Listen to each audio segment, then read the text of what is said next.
Hey, what's good with you guys? Thank you for tuning in to another episode of Burn the Books. Doomsday's around the corner, so I decided to have a little bit of fun with this today. It's not like they can take away money that I'm not making on YouTube anyway, because we're just doing this for fun as of right now. We'll call these practice takes, I guess.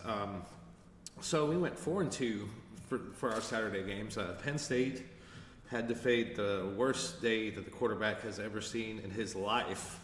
And they still won the game, and they didn't cover by half a point or a point, depending on where you bet it. You can't win them all, guys. So we went 4-2 yesterday. We're 6-4 for the week, so we're still up over a unit. I got some kind of interesting takes on. Possibly. I don't know. I don't know if y'all know or not. I don't watch. I watch no sports television at all. I don't even watch the games really anymore. I see the highlights here and there, and I'm working the whole time that football's going on. So I just see plays here and there, and I'll see highlights tonight and whatnot. But as far as seeing how it all goes down, I read about it. I'll look at Yahoo Sports or whatever, and just look at the game cast and just based off of that, and I play fantasy football. So I see a lot of the stats and whatnot. So I get it. You can still get a general picture. So, the first game that is going on tomorrow is going to be in London, and Jacksonville is playing against Chicago over there. This one's kind of an interesting one. It started off as Chicago was a minus half a point favorite, and now Jacksonville is a 1 point favorite. A lot of people are betting Chicago, and they're offering plus juice in a lot of spots. In my opinion, I feel like Admiral Akbar from Star Wars had it right when he said that it's a trap.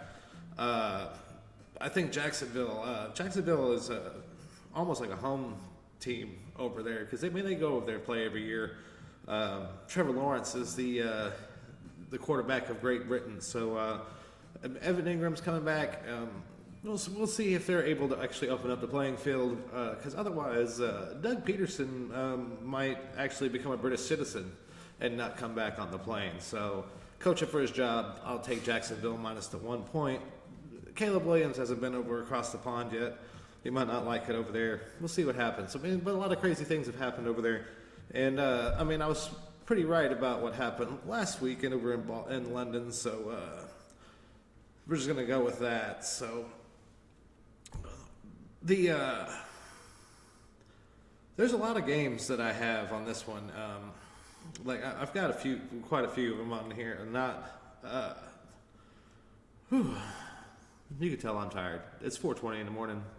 You guys forgive me. Just bear with me on this one. Commanders are on the road playing against the Baltimore Ravens. Commanders are a 7-point underdog on this one. But I don't know if you know anything about U.S. geography, but Washington and Baltimore aren't really that far apart. Washington has been playing really good football. Dan Quinn is a defensive-minded coach. He's seen all of the quarterbacks in the NFL. I feel like the Commanders are going to keep it a lot close. I feel like they're going to keep it close. I definitely feel like there's going to be a lot of points. We'll see what happens. I'm not saying that the Ravens have been playing great too. They just it almost felt like they ended Buffalo last week. It didn't really happen, but Derrick Henry's a man amongst men out there, like a modern-day Achilles, just killing those guys off week after week. But like I said, the Commanders are Dan Quinn is a defensive-minded coach. We're going to see some wrinkles. We're going to see some turnovers. I'm taking the Commanders plus the 7 points in this one. The next game that we have for you is the Tampa Bay Buccaneers are playing against the New Orleans Saints. Buccaneers are a 3.5 point favorite on the road.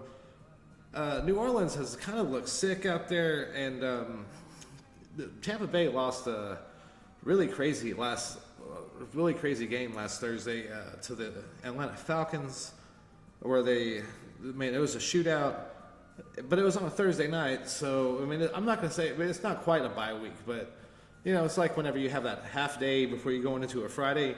So that's kind of what I feel like Tampa Bay's got right here. So I'm going to tell you I like Tampa Bay minus the 3.5. The Browns are on the road playing against the Philadelphia Eagles, and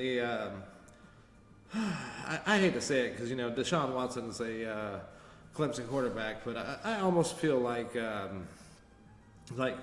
just everything that he's been going through for the last several years. And I'm not saying that he didn't bring it upon himself, but he does kind of look like a defeated man out there on the football field. Philadelphia's coming off a bye. That 8.5 feels pretty good. Like I don't usually like big spreads in the NFL, but I really do kind of like Philadelphia minus the 8.5 in this one. So I mean, this one also could be a trap, but we've all been in them before. So Philadelphia minus 8.5 against the Cleveland Browns. The Colts are +3 on the road against the Tennessee Titans, and I have a couple of friends of mine down in Houston. You know who you are, Bill and Jay. I have to give you all a shout out. I was saying that it was going to be a 4-team race at the start of the season. The Titans have really let me down on that. I am not taking the Titans in this one. I'm going to have to go with the Colts. Richardson slated to start, but even if he wasn't, Joe Flacco, he's had a hell of a couple of games. I'd have rolled with either of them on this one. Colts plus the 3 points. They're 4-1 against the spread this season. Feels pretty good. Steelers are on the road against the Las Vegas Raiders. I almost said Oakland right there. Steelers lost a tough game on Sunday night against the Dallas Cowboys. Raiders bench Gardner Minshew. They're starting Aiden O'Connell. And Aiden O'Connell, both quarterbacks have had a mixed bag over the last couple of years, and I mean, this is only his second season, so we kind of got to give him a fair shake, right? But I mean, Mike Tomlin owns young quarterbacks. I love the Steelers minus the 3 points in this one. I would like the -3 less if Russell Wilson was starting, but Justin Fields will be getting the start in this one. I like the Steelers -3 on the road. The next game is, like, I had to mull this one over. Detroit is on the road playing against the Dallas Cowboys. Detroit is -3.5. Dallas, they're missing 3 of their defensive linemen coming into this one. Everybody remembers what happened last year with in the Detroit-Dallas game last season. I don't really want to go over the entire deal, but Detroit had a shot to tie the game up. They didn't go for the tie. They went for the win. They ended up losing the game outright. So that's been on a lot of people's minds. Dallas Cowboys, they just came off of like a really emotional game over in Pittsburgh. Like, I was joking around about how Dallas' season would have ended after that game.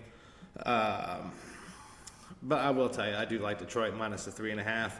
You know, they always got to throw a hook on it, so maybe buy it down a half a point.